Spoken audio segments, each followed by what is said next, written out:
Hey everybody, it's X and welcome back to some more Magic Arena. Today we're going to be playing another traditional draft of Lorwyn Eclipsed.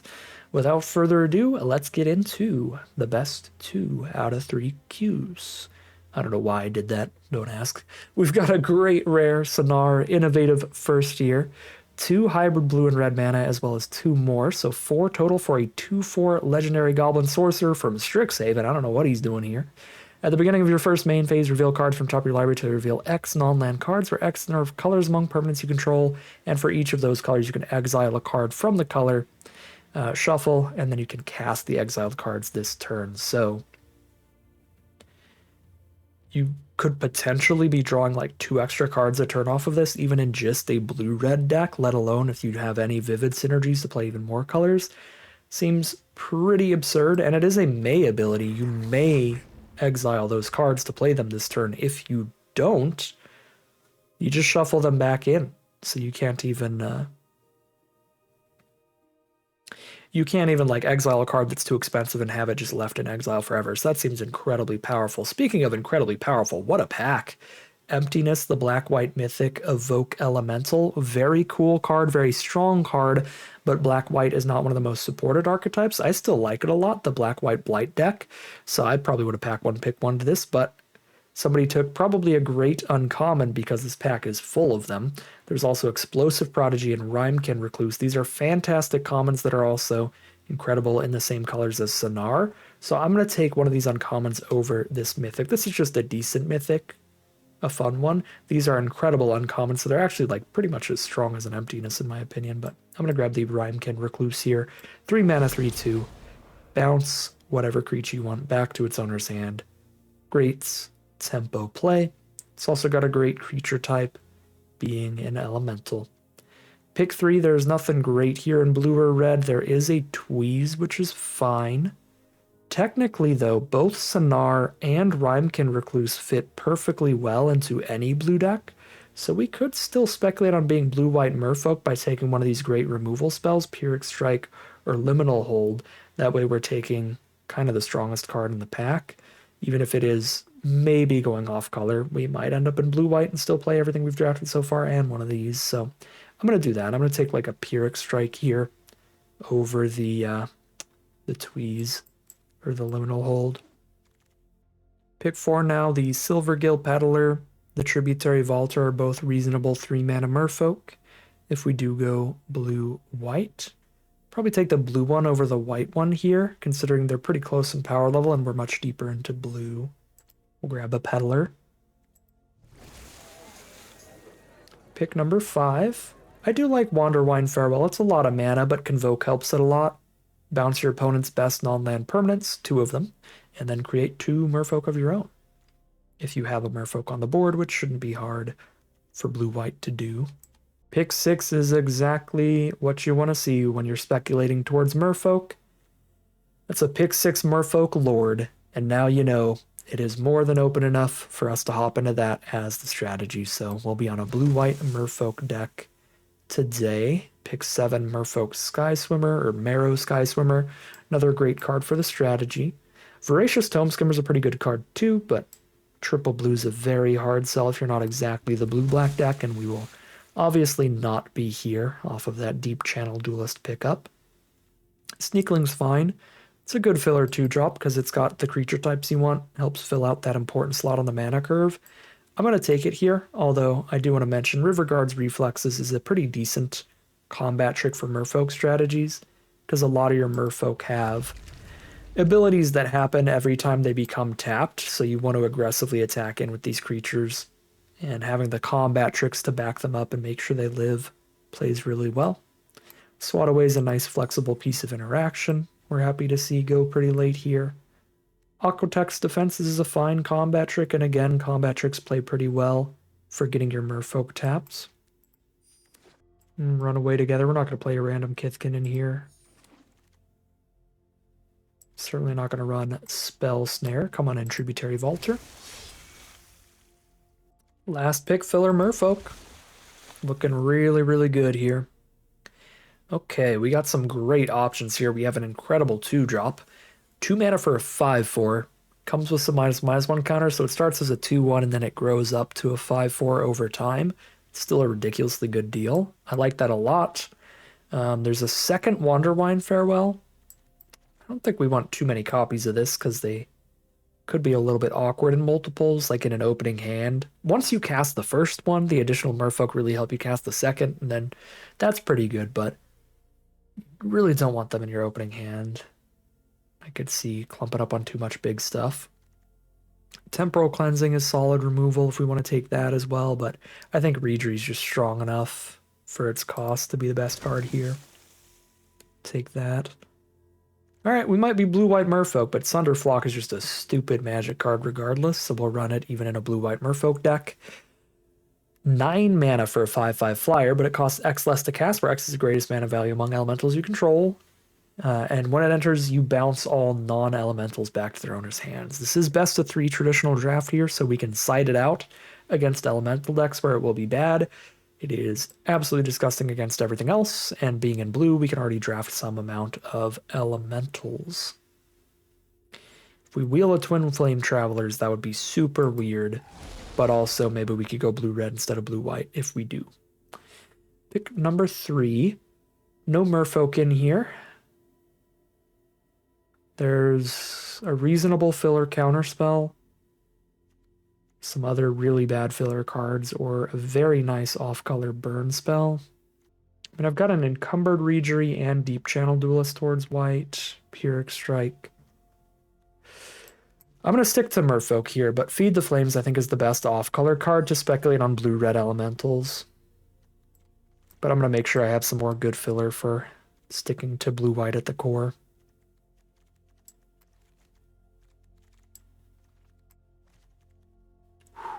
Wow.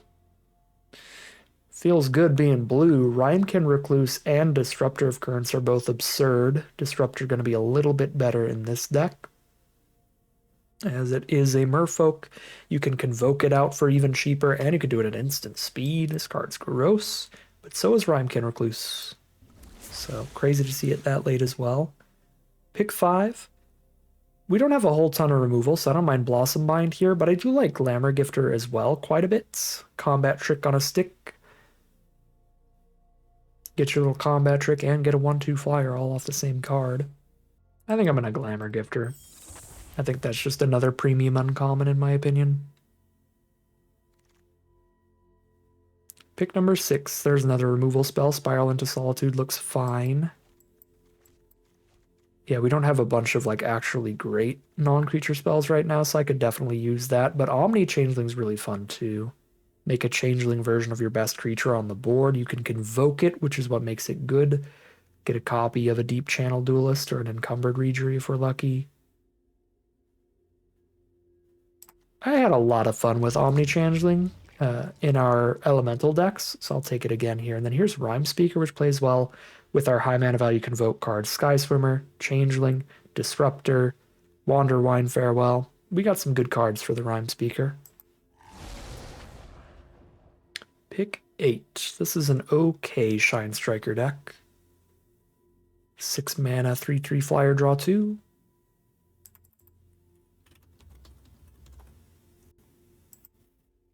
Honestly, 3/3 flyer, draw 2 has already been very impressive to me, so I'm going to run it in here over a Blossom Bind.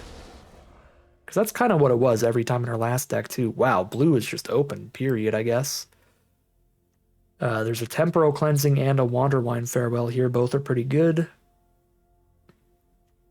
I think, again, for mana curve purposes, I'm going to go for the cheaper Temporal Cleansing, and it still triggers cards like Rhyme Speaker, which is great. Grab a Gravelgill Scoundrel. Somebody did, it's important to mention, take the blue-red elemental payoff. So there is at least one elemental drafter in this pod.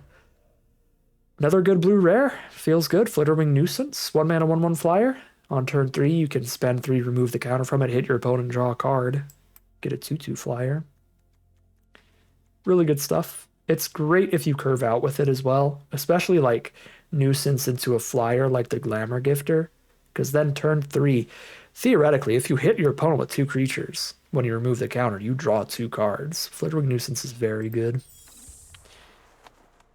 The blue-green hybrid rare is also pretty good. Gives your stuff hexproof from all of their colors, and you can tap it to make that creature all colors till end of turn for your vivid stuff, as well as countering basically any targeted removal spell. So that was just a very good pack. Two great rares.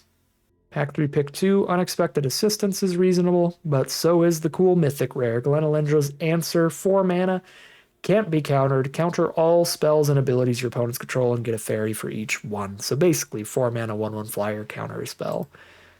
Very rarely are you going to get multiple triggers off of that, but you know, sometimes. Merfolk rare. Self-explanatory pick. Another Merfolk Lord as well.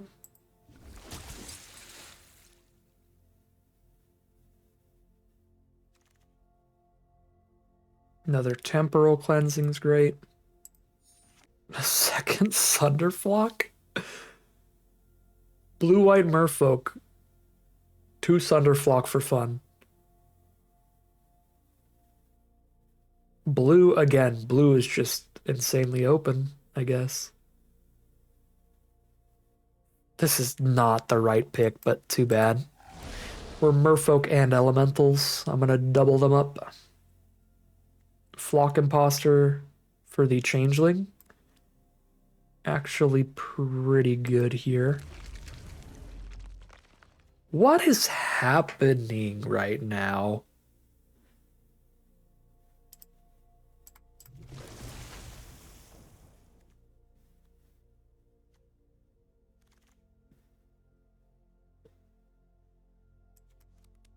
Flying Merfolk for 4. This deck seems disgusting. I think I have room for the Sneakling anymore. I just not have room for like non-changelings and non-merfolks. Could have been a mono blue double tome skimmer deck, double Sunderflock, Flittering Nuisance, Glenalendra's Answer. This is crazy. Okay. Yeah, we need to cut a lot of cards because this deck is incredible. Just loaded with decent filler at worst. Just put everything back in. We cut 15 cards here. Okay. My oh my. Kind of moved to the side the most filler creatures here. We have other filler like Vultures and Scoundrels and stuff, but I like where they're at on the curve a little bit more than what I'm dropping. 28 oh my god. So we're cutting like 11 creatures. We might have to cut all of these. 1, 2, 3, 4, 5, 6, 7, 8, 9. Yeah, and still 2 more. We have 2 changelings in here and 9 merfolk. Having Navigator and double Deep Channel Duelist, I really don't think I can cut more merfolks. I might have to drop something like Glamour Gifter, even though it's just a great card in general, because it's lowering our merfolk count. It's not quite like Rhymekin Recluse, really, really strong level.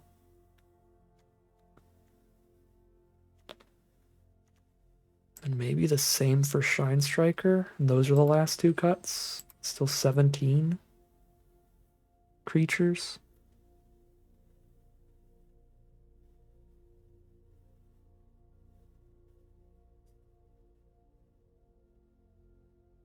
Yeah.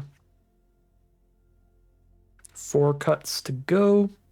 Counterspell, run away together. We have got enough scary cards here. I don't really need defenses. Protecting my stuff. Kind of running Rhyme Speaker as our card draw here. Is that enough to drop Assistance? I would still like more card draw because we have so many good rares, but then because we have so many good rares, we're always going to have something. 1, 2, 3, 4, 5, 6, 7 rares. 8 with Glenalendra's Answer, and they're all at minimum good. Yeah, that's insane. Maybe we just don't even need dedicated card draw like the Unexpected Assistance. I could see dropping a creature here. My problem with that is that the only creatures that I feel I can cut are Merfolk, and if I'm cutting a Merfolk, Deepway Navigator and Deep Channel Duelist are both getting worse. Because I'm not cutting any Sunderflock. I'm not cutting Sonar. I'm not cutting Recluse. I guess I could cut the Rhyme Speaker, but then I'm like cutting card draw for card draw. I kind of like the Rhyme Speaker better than Assistance because it's both card draw and it makes Sunderflock cost 4 less to play, which feels impactful when we have 2 copies of Sunderflock. But yeah, and then it's like I'm not cutting Flitterwing Nuisance. So that leaves like, what could we cut? Well, we could cut a Tributary Vaulter, but it's like, well, that's our Merfolk. Yeah, Tributary Vaulter is like the last filler creature that we have left in our deck. And it's an important creature type for us. Because we want 3 or more to actually get the big bonus from Deepway Navigator. Yeah, I'll cut an Unexpected Assistance. I will certainly not cut a land with double Sunderflock. And we will just call it a deck here. This absolutely insane bomb pile, rare pile, blue-white, good stuff. Crazy, crazy draft. We'll see how well this deck plays out for us as we hop into the gameplay. All right, here we are on the play for game 1. That is the one way this deck can lose. If we draw bad mana, we've got 3 planes, Pyrrhic Strike and Sky Swimmer off of just white, but if we don't hit blue, we're not doing anything until like turn 5, because we won't have creatures out to convoke that. I think I have to mulligan a mono white opener. This has both of our colors and Sonar to try to make up for being down a card here on this mulligan. So I will keep the 6. I have 4 turns to draw into that 4th mana for Sonar, so I'm going to ditch the 4th land. Keep it as a 3-lander. Opponent is on a green deck. Our first draws a Rhymekin Recluse, which is a really good one.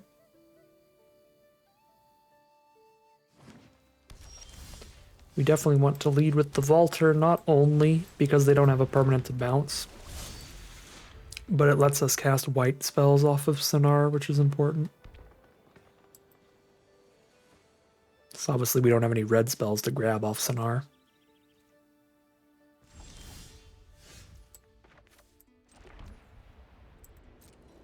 Could hold up the counterspell here. I can just run out Sonar. They're on triple forest. So I'm just going to run out Sonar. There's going to be no removal that a green deck can cast without some kind of creature on their board. All right, well, I guess I have to counter. They have the 4-2 reach to block our 1-3 flyers, so they would eat it for free. At that point, we're going to have to hold off on Sonar for a turn, but it means we have a black permanent out now, so we're going to have 4 out of 5 colors. We'll reveal 4 cards looking for a blue and a white spell. That'll be gross. If they have 2 copies of Archer, then I guess I have to Pyrrhic Strike an Archer here, but that would also be a weird hand. Okay, so I do get my damage in, and then we'll play a Sonar. Again, green removal spells aren't going to kill your creatures unless your opponent has a creature of their own on the board. So all we have to worry about is them like playing their second color and then blowing up Sonar, or playing a creature and the green removal spell in the same turn.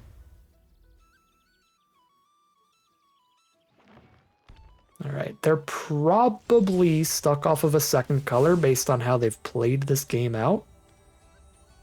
But it is possible to be monocolored in the set because there's hybrid mana cards.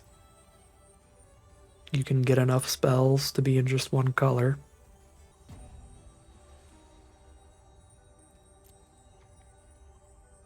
I have 4 mana, and I could play both the cards if they're both 2 mana. That would be... They're too expensive, though. I could play Deepway Navigator and Disruptor of Currents, though, but there's nothing to bounce. I guess I might as well.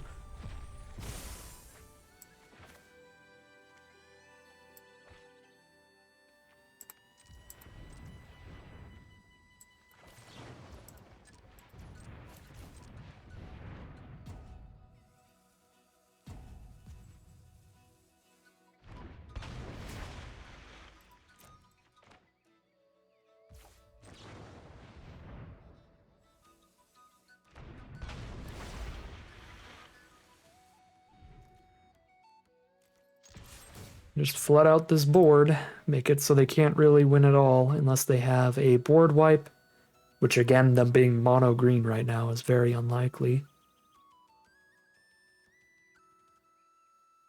So I mean, this was pretty cool. Our deck really popped off here, but we 100% have to keep in mind our opponent has cast a single spell all game, and it's like turn 6. So this was very likely to be a victory no matter what our deck is, as long as it just kind of played a curve in general. I think we just keep casting off Sonar so we can keep as many cards in our hand as possible. Which means I'm going to go Sky Swimmer this turn. And Temporal Cleansing. Yeah, I can cast both.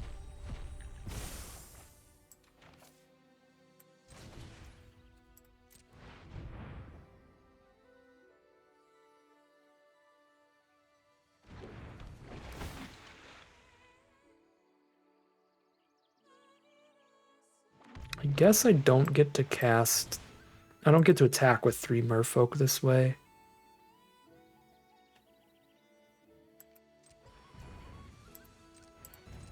Yeah, I'm only attacking with 2 Merfolk, but still.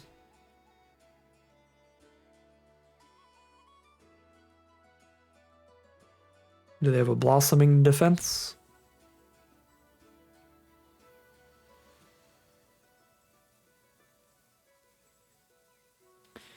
I also want to mention, now that we've seen Bloom Tender from our opponent, there's no way they're a monocolor deck playing a Bloom Tender.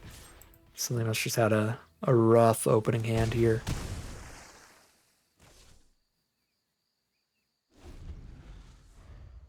It already looked really unlikely they were monocolored. I mean, the odds of somebody being a monocolor deck and only having 1 castable spell off of like 5 lands by turn 6 is crazy. Speaking of crazy, this turn is going to be stupid. Yep, there's the concession from our opponent. That's just astronomical amounts of damage. That's like our 4th or 5th rare of the game. Let's just run back in there. We learned very little about their deck. They're a green deck. They have 2 3-mana 4/2s and a Bloom Tender. That's all we know. Our deck's already decently favored against green. Bounce spells and bouncing things back to the top of the library is good against the color. So let's just hop back in there. All right, here we are on the draw for game 2 of round number 1. Slower hand here for sure, but it's got one of our big top-end finishers, the Sunderflock. They're green-white. Green-white Kithkin, the plot twist. Now we know, all we saw game 1 were elves. There's another Kithkin. Cool. Well, turn 3 we can flash in an Imposter to eat one of their 1/2s. I could play a Tributary Vaulter instead, just to soak up some damage here, which I actually don't mind, because I wouldn't like casting this Imposter and blocking and having them using some form of combat trick or removal spell to kill it, because we'd really like to have an Elemental on board for the Sunderflock. It looks like they're just green-white stuff. We see Merfolk, Kithkin, Elves, everything. I mean, we're kind of just blue-white stuff. But the only like non-merfolk here are really, really strong cards. This is 9 -3, so 6 mana if we have Flock Imposter on board. So it'll still take another turn minimum. Let's just Disruptor of Currents for now. Play the Flock Imposter next turn though, so that we're leading into a turn 6 Sunderflock.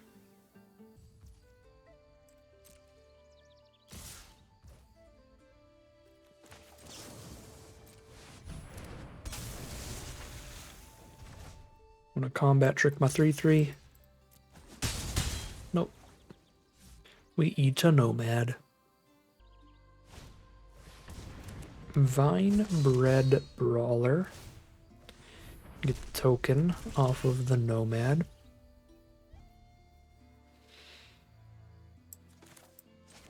We gotta get the Flock Imposter out anyway.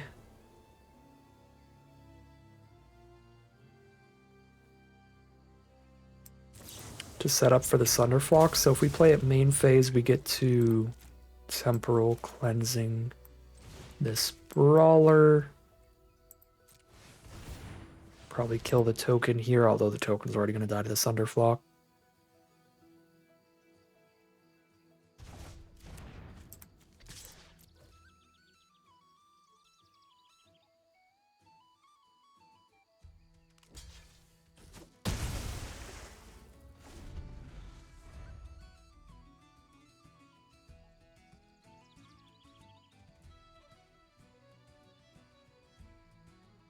We might not even be on the Sunderflock plan anymore, because now we're attacking for 5 damage in the sky every turn between Flock Imposter and Tributary Vaulter.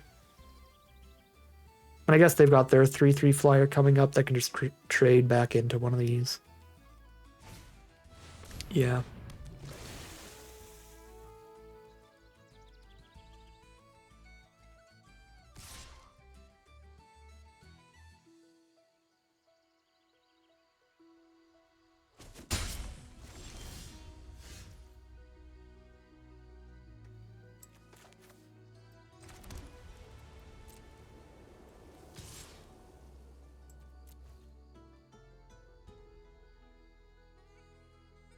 We really just are on like the world's most annoying deck here.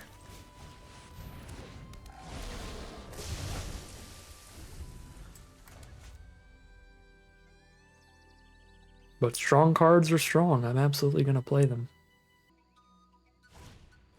Sunderflock bouncing our bouncer, bouncing our disruptor. It's just, I would hate being on the other side of this table.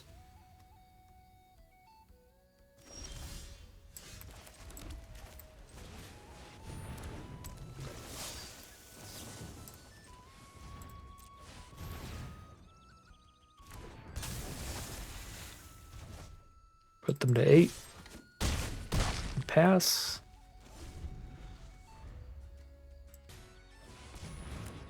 And they redrew that Brawler.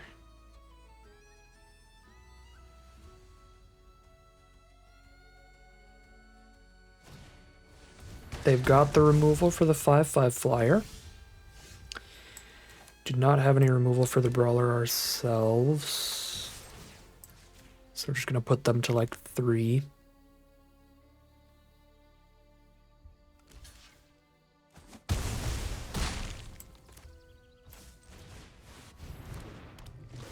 Okay. They've got 1 turn to get out of this. They need multiple blockers. We know that their worst case scenario is playing a Shore Lurker and a Gold Meadow Nomad, which would not survive because it would only be 1 flying blocker. So it would be, they block the 2/2 flyer and the 1/1 on the ground. And then take 3. Yeah, no, they need 3 blockers to not take 3 damage here. 2 blockers is not enough.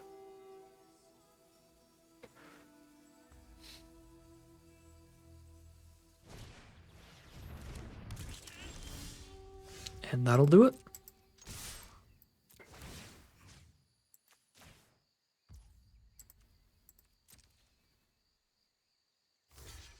Exactly 3 damage.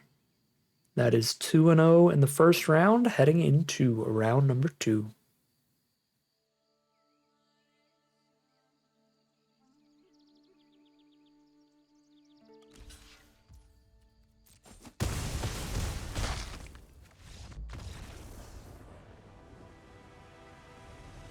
Well, that's a start. Lord have mercy on my opponent.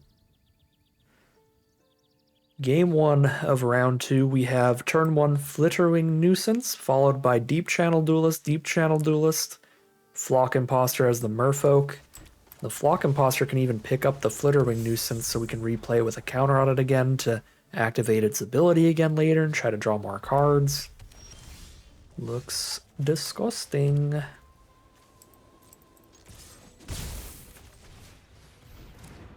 Now, this is a 2-land hand, so if we don't draw any lands, we just play a couple Deep Channel Duelists together, but it only needs one more land to draw a card off of the Flittering Nuisance. That is not a land, but that's okay. We still play the Duelist, and they don't have a good block setup.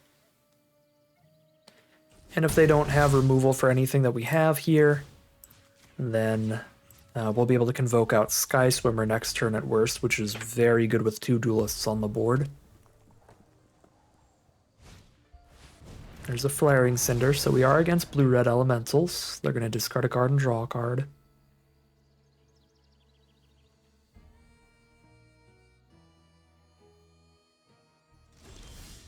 Okay, we did draw a land. So I can draw another card off the Nuisance, I can flash in the Flock Imposter, or I can play the Sky Swimmer. I think I just want to play the Sky Swimmer and hit for 1 here. What is happening? Tap that. Okay, that was really weird. It did the undo thing and put it back in my hand. I don't know what I clicked on, but apparently I clicked wrong.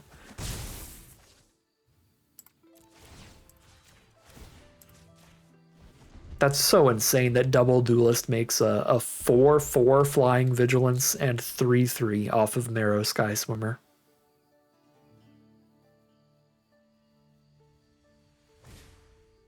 There's Twin Flame Travelers, which could potentially blow us out with the right enter the battlefield effect. So I think we're just going to Wander Wine Farewell here and keep being astronomically rude.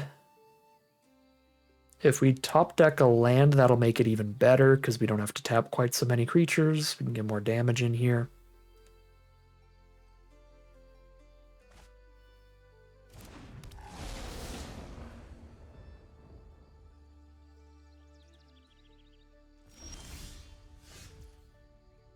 Or we could just Temporal Cleansing the Travelers instead. No, I want to get some Merfolk token on the board. I'm going to Farewell here.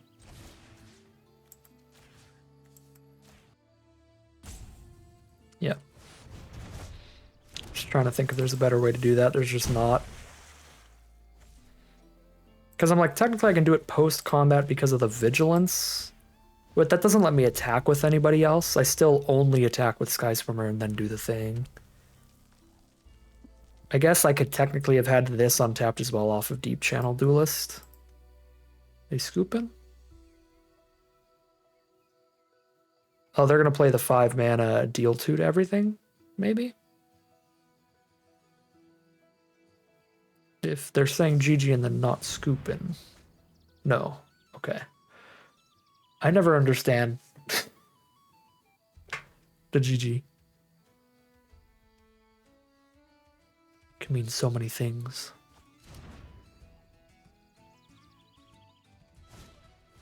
Okay. Yeah, so they are just dead.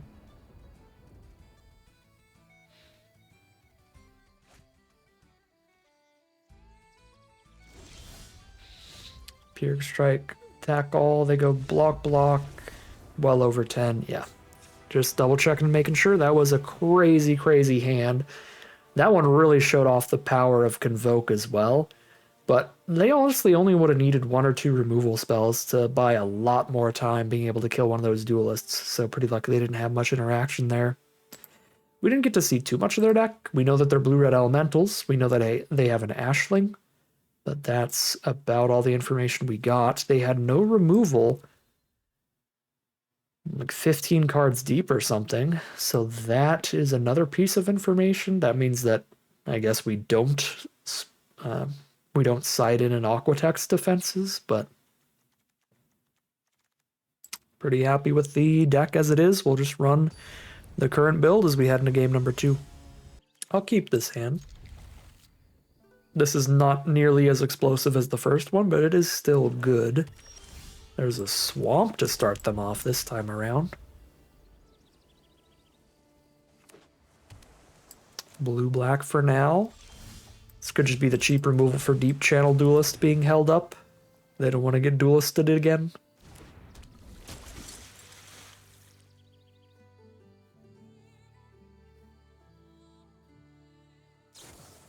It's Mischievous Sneakling. Our little buddy.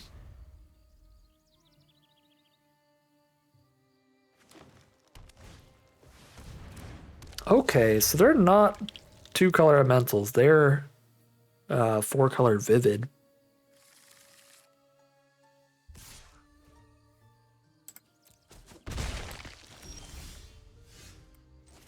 Here's a 2/4 flyer.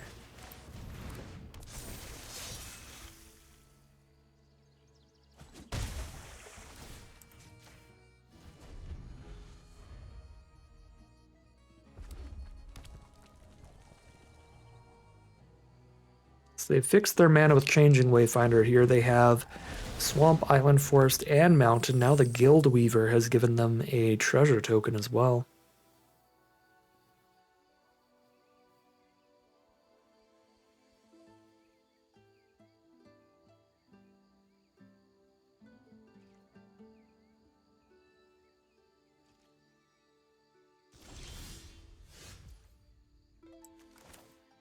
Just drop our Sky Swimmer.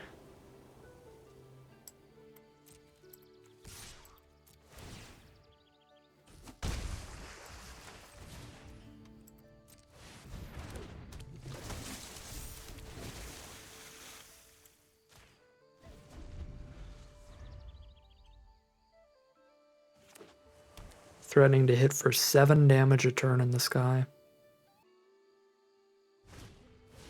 There's Eclipsed Flamekin, digging 4 cards deep for an elemental, island, or mountain. Does find the Twin Flame Travelers, which we saw in our 7-win elemental deck can do some really gross stuff. So that is not a bad one. It's also a flyer on blocks, which is important. But we do have the Temporal Cleansing for it. There's a Soulbright Seeker. They dump enough red mana into it, it'll spit 4 of it back out.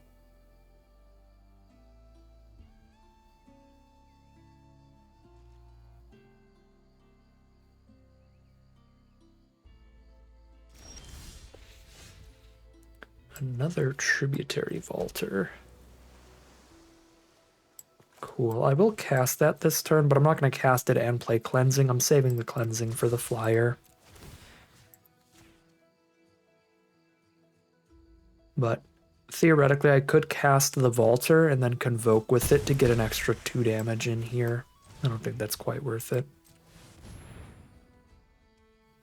Over just saving it to get a blocker out of the way.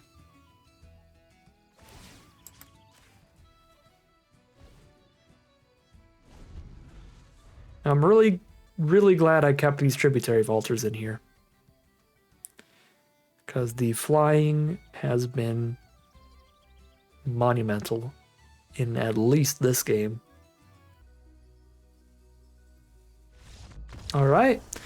Rough stuff for our opponent. They didn't cast a single removal spell in either game, I think, and so the Merfolk Lords just got to do their thing, buffing the Flyers and jamming a bunch of damage in quick. That is 2-0 in these rounds. We are headed into the final battle in a best-of-3 game here. 2 wins under our belt. That means we are playing for maximum prize out if we win this final match. All right, unfortunately, we do have a forced mulligan here. So we will start on a 6-card hand. This is not a bad one, though. It's not a great one. Navigator kind of doesn't do anything. But it's certainly not worth mulliganing down farther. Do I keep Temporal Cleansing or Glenalendra's Answer? I certainly have to keep land 3, I think. I think I'm going to keep the counter spell. Like counter plus play a creature. So then just go creature, creature, creature is my plan. Blue-white mirror match.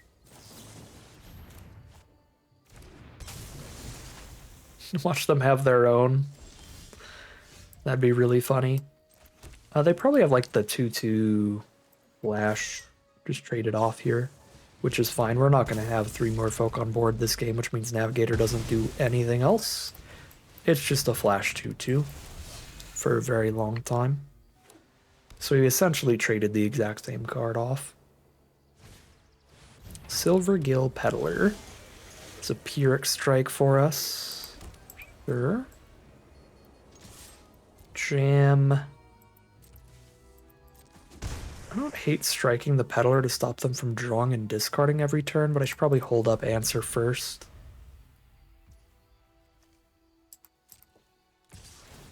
If they have something good this turn. They ditched their own Pyrrhic Strike, which they could use to kill Valter, so their hand is good. Then just a Feastling, 2/3 lifelinker.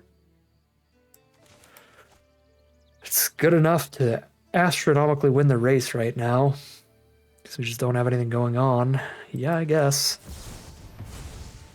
It's important we get another creature out, so that we're actually hitting for 2 a turn, and these draws are not where it's at.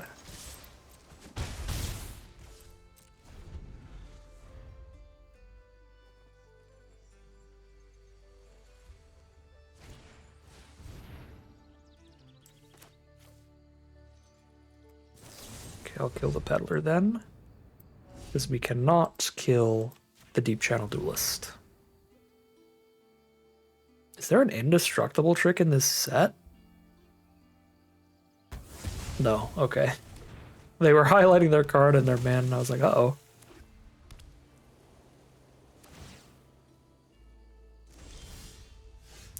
A little bit of Flood. We've drawn our 7th land here.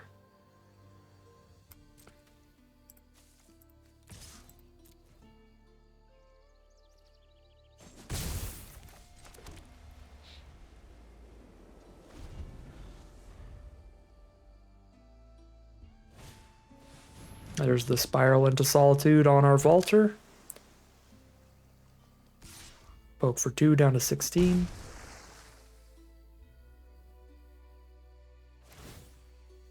And untap itself. There's our own Duelist. Okay.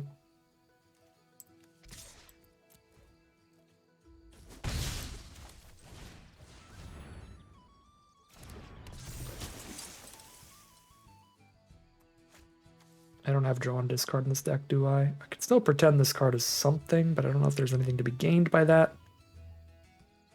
If I draw like a draw spell, I don't really have any draw spells to draw. Yeah, there's going to be no turn I need to play 2 lands in 1 turn.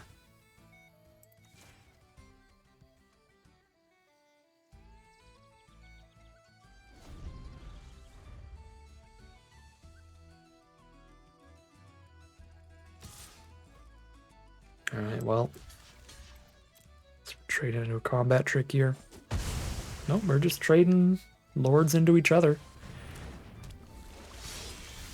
That was a massively surprising attack. We draw land 8 now. If they had a Merfolk they were going to cast right after that combat, that's a really, really surprising trade that they were willing to take. Yeah, I mean, that played as well as it possibly could for us. I'm glad we took that trade, because this would have been 2/2/4s now. But now they have unblockable 3-power Scoundrel coming in every turn, which is not so hot for us.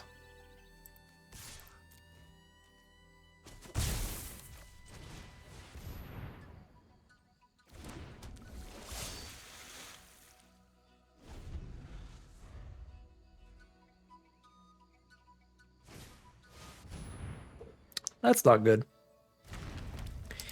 Door of Destinies on Merfolk. Every time they play a Merfolk that gets a charge counter, and all their Merfolk get +1/+1 for each charge counter on it. So they play just a single Merfolk, and now +1/+1 to all of them. They play 2 Merfolk, +2/+2 to all of them. Lord forbid they play the 5/5 that comes with, or sorry, the 5 drop that comes with a 1/1.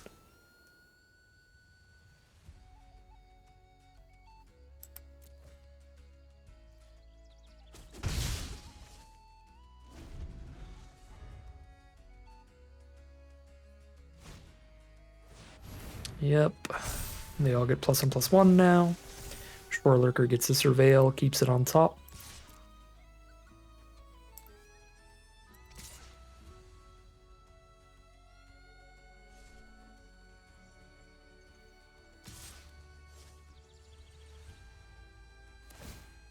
Unblockable 4 damage swing. Go to 8.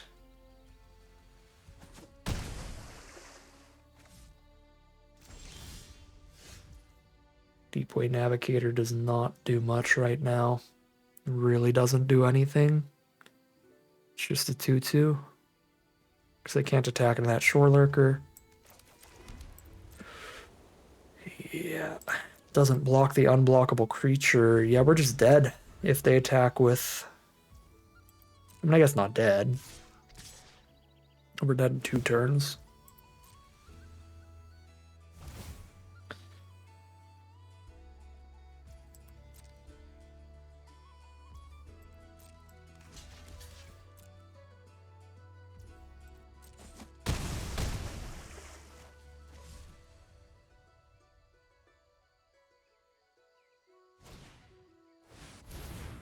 Rooftop Percher, 5 mana, 3/3. Merfolk. Sure.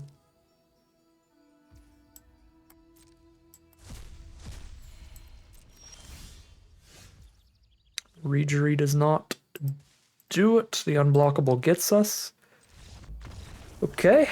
Well, I mean, I think the biggest issue this game was just our draws overall were very mid.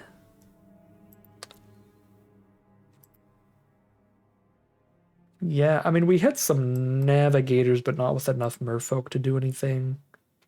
And the first one was in the opener to where it's just a 2 mana 2/2 on curve.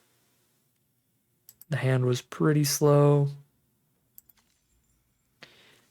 Yeah, I think the matchup is fine. We saw Deep Channel Duelist and Door of Destinies for really scary cards. Door of Destinies, we already have one piece of interaction for. The Pyrrhic Strike can blow it up. We'll want to hold on to our Pyrrhic Strikes in this matchup. They can blow up Door of Destinies, and they can blow up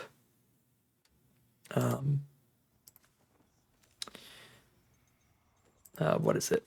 Spiral into Solitude if they don't have a good creature to blight onto.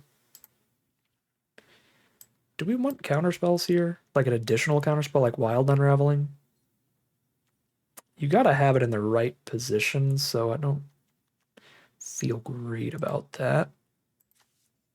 We saw one Pyrrhic Strike from our opponents. I'm not going to side in the Hexproof trick. The counterspells would just be really for trying to counter that door more than anything. Sunderflock's not very good against door, but it should be pretty good in any other position.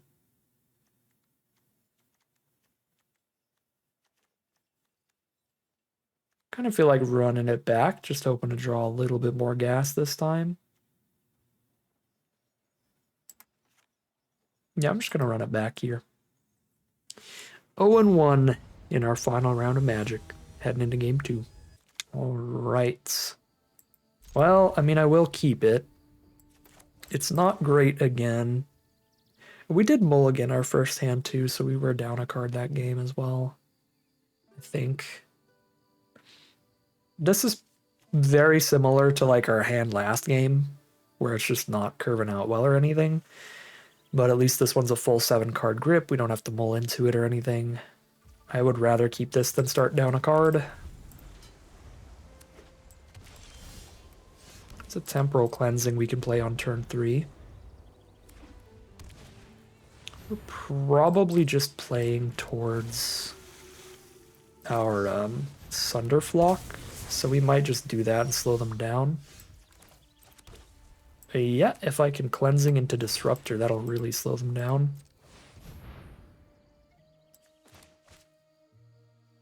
Although I still might want to play the Sky Swimmer first if they don't play like a good card to bounce.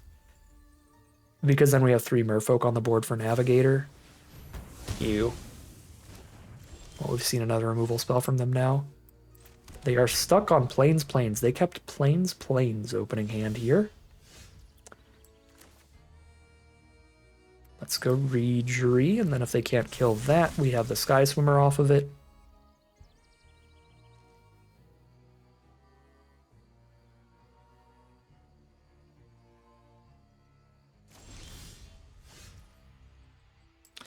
A little awkward to still be stuck off of the second island, but Not as bad as our opponent's position, so I'll take it.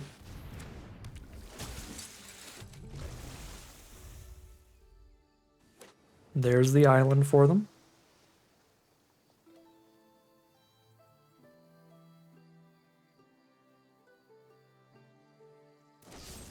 Pyrrhic Strike the Sky Swimmer. We deal 5. There's a Temporal Cleansing.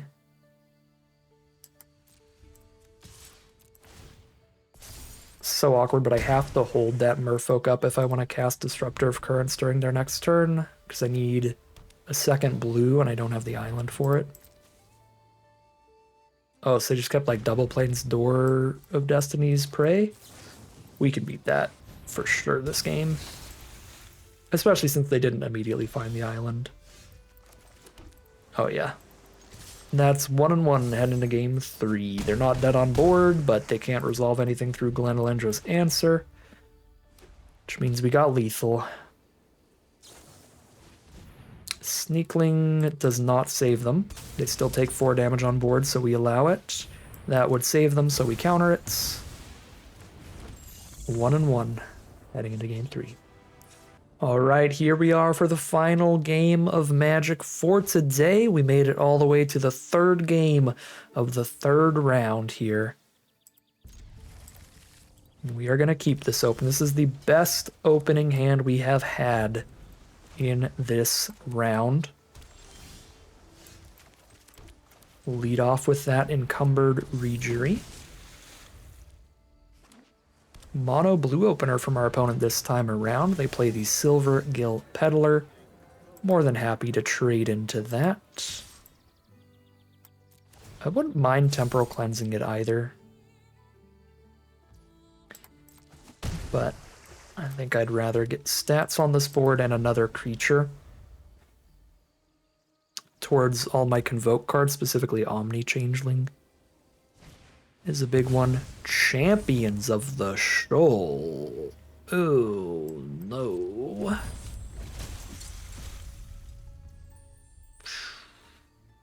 Enters or becomes tapped. Tap up to 1 creature and put a stun counter on it. Yeah. Okay. Draw a card, discard a card.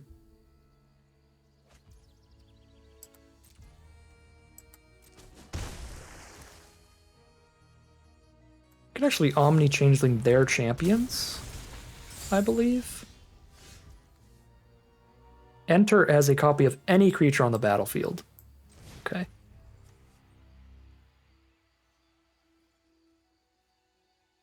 Well, if I tap theirs with ours, then they tap ours. What the heck? Temporal Cleansing? I could Deep Channel Duelist and Temporal Cleansing. And they get to redraw it off Silver Gill Peddler and play it again, but it slows them down. And then we have a Deep Channel Duelist on the board ready to go too. I think I Temporal Cleansing.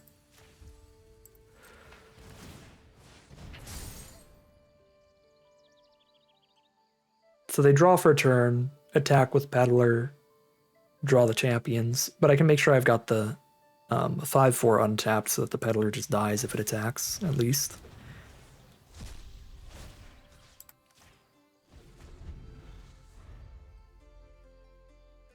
Yeah, no, we're fine. That Temporal Cleansing is very good here. So they play a Shore Lurker. Surveil and keep the champions there. Pass through. There's Glenalendra's Answer. I don't have the mana to answer them, though. Omni Changeling on Deep Channel Duelist and just have a party.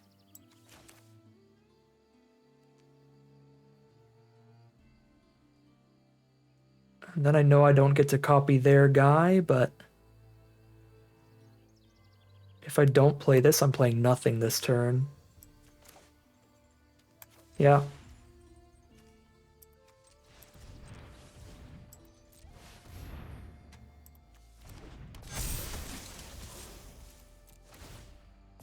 Better to do that than play nothing, I think.